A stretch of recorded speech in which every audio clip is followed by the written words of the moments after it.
ആ ഇൽമിന്റെ സദസ്സിൽ പങ്കെടുക്കുന്ന വ്യക്തി എന്നോടൊപ്പം നാളെ അർശിന്റെ തണൽ മഹ്ശർ ഒരുമിച്ച് കൂടുമെന്നും നബി സല്ലല്ലാഹു അലൈഹി വസല്ലം തങ്ങളുടെ ഹദീസിന്റെ ബാക്കി ഭാഗത്ത് പറയുന്നുണ്ട്.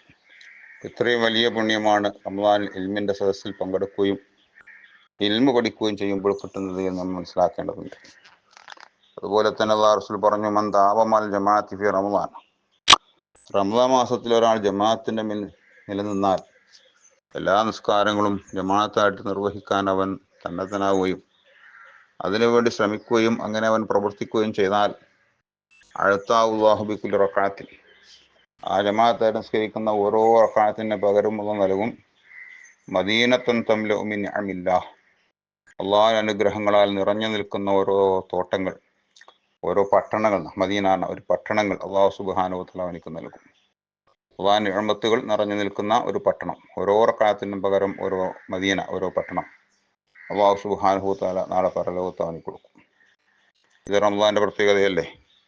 അതുപോലെ തന്നെ മറ്റൊരു ഹദീസ് അല്ലാഹു റസൂൽ പറഞ്ഞു, മൻ തഖറബ ഫീഹി ബി ഖസ്ലത്തി മിൻ ഖൈരി, ഈ റമദാനിൽ ഏതെങ്കിലും ഖൈറായൊരു കാര്യം, ഒരു സുന്നത്തായ കർമ്മം ഒരാൾ നിർവഹിക്കുകയാണെങ്കിൽ കമൻ അദ്ദാ ഫരീദത്തൻ ഫീമാ സിവാഹു,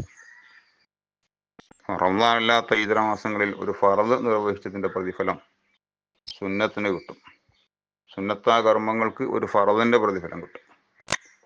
അവൻ അദ്ദാ ഫീഹി ഫരീദത്തൻ കാന കമൻ അദ്ദാ സബഈന ഫരീദത്തൻ ഫീമാ സിവാഹു, റമദാൻ ഒരു ഫർദ് നിർവഹിച്ചാലോ നിർബന്ധമായ ഒരു കാര്യം നിർവഹിച്ചാൽ, നിസ്കാരമാവട്ടെ സക്കാത്താവട്ടെ മറ്റുള്ള ഏതാവട്ടെ, ഫർദായ ഒരു കാര്യം നിർവഹിച്ചാൽ കാനക്കമൻ അദ്ദാ സബഈന ഫരീദത്തൻ ഫീമാ സിവാഹു, റമദാൻ അല്ലാത്ത ഇതര മാസങ്ങളിൽ 70 ഫർദുകൾ അവൻ പ്രവർത്തിച്ചതുപോലത്തെ പുണ്യവും പ്രതിഫലവുമാണ് അവന് കിട്ടാൻ പോകുന്നത്. അതുപോലെ തന്നെ അല്ലാഹു റസൂൽ പറഞ്ഞു, വമൻ ബർറ വാലിദൈഹി, ആരെങ്കിലും തന്റെ മാതാപിതാക്കൾക്ക് ഗുണം ചെയ്തു കൊടുക്കുകയും അവരെ കൂടുതൽ ശ്രദ്ധിക്കുകയും റമദാൻ മാസത്തിൽ ചെയ്താൽ അന കഫീൽ ലഹു ഫിൽ ജന്ന, അവന് സ്വർഗം നൽകാമെന്ന്, ഞാൻ അവനക്ക് ജാമ്യം നിൽക്കുമെന്ന്, ഞാൻ അവൻ ഉത്തരവാദിത്തം ഏറ്റെടുക്കുമെന്ന് നബി സല്ലല്ലാഹു അലൈഹി വസല്ലം തങ്ങൾ പറഞ്ഞിരിക്കുകയാണ്.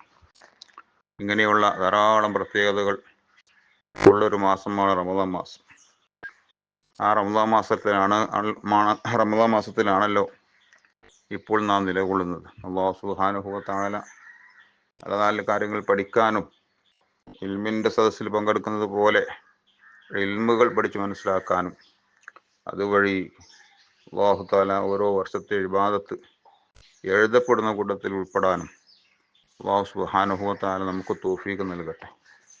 അതുപോലെ തന്നെ അല്ലാഹു റസൂൽ പറഞ്ഞു, അമൻ ഖദാ ഹാജത അഖി ഫി റമദാന, റമദാൻ മാസത്തിൽ ഒരാൾ തൻ്റെ സഹോദരന്റെ വല്ല ആവശ്യങ്ങളും നിർവഹിച്ചു കൊടുത്താൽ, അവനെ സഹായിക്കുകയും സാമ്പത്തികമായിട്ടോ മറ്റോ സഹായിക്കുകയും അവനൊരാവശ്യം നിർവഹിച്ചു കൊടുക്കുകയും ചെയ്താൽ കാന അവനായിരിക്കും ഫഖദ് അല്ലാഹു സുബ്ഹാനഹു വ തആല ഖലല്ലാഹു ലഹു അൽഫ ഹാജത്തിൻ യൗമൽ ഖിയാമ, ഖലല്ലാഹു ലഹു അൽഫ ഹാജത്തിൻ യൗമൽ ഖിയാമ, ഖിയാമത്ത് നാൾ 1000 ആവശ്യങ്ങൾ അവൻ്റെ അല്ലാഹു സുബ്ഹാനഹു വ തആല വീട്ടിക്കൊടുക്കും. 1000 നില കറക്റ്റ് പറയണതല്ല, ധാരാളം നില അർത്ഥത്തിനാണ് പറയണത്. 1000 ഹാജത്തുകൾ, ആവശ്യങ്ങൾ ഖിയാമത്ത് നാളിൽ, അന്ത്യനാളിൽ അല്ലാഹു തആല അവനിക്ക് വീട്ടിക്കൊടുക്കും, നിർവഹിച്ചു കൊടുക്കുമെന്ന് അല്ലാഹു റസൂൽ പറയുന്നു. അതുപോലെ തന്നെ വമാമിൻ ഇംറാത്തിൻ തത്ലു റിദാ സൗജിഹ, ഭർത്താവിൻ്റെ പൊരുത്തം ലഭിക്കാൻ വേണ്ടി, ആ ഭർത്താവിന് വേണ്ടി ഖിദ്മത്ത് ചെയ്തുകൊണ്ട്, ഭർത്താവിൻ്റെ ഹൃദയെ തേടിക്കൊണ്ട് റമദാനിൽ ആരെങ്കിലും ഭർത്താവിന് പൂർണ്ണമായി വഴിപ്പെടുകയും അവന് വേണ്ടി